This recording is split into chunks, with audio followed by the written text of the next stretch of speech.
महाराष्ट्राची कुलस्वामिनी आणि 3.5 शक्तिपीठांपैकी एक पूर्ण पीठ म्हणजे तुळजापूरची आई तुळजाभवानी.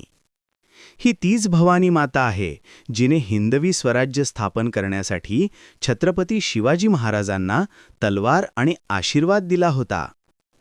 तुम्हाला माहीत आहे का, भारतातल्या इतर मूर्तींप्रमाणे ही मूर्ती एका जागी स्थिर नाही.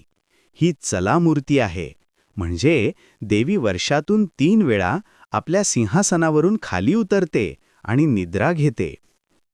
येथे आल्यावर आई राजा उदे उदेच्या जयघोषाने अंगात एक वेगळीच ऊर्जा येते. कवड्यांच्या माळा आणि संबळाचा नाद, हे वातावरण शब्दात सांगता येत नाही, ते अनुभवावंच लागतं. तुमच्याही मनात काही इच्छा असेल तर कमेंटमध्ये आई राजा उदे उदे नक्की लिहा आणि व्हिडिओ शेअर करा.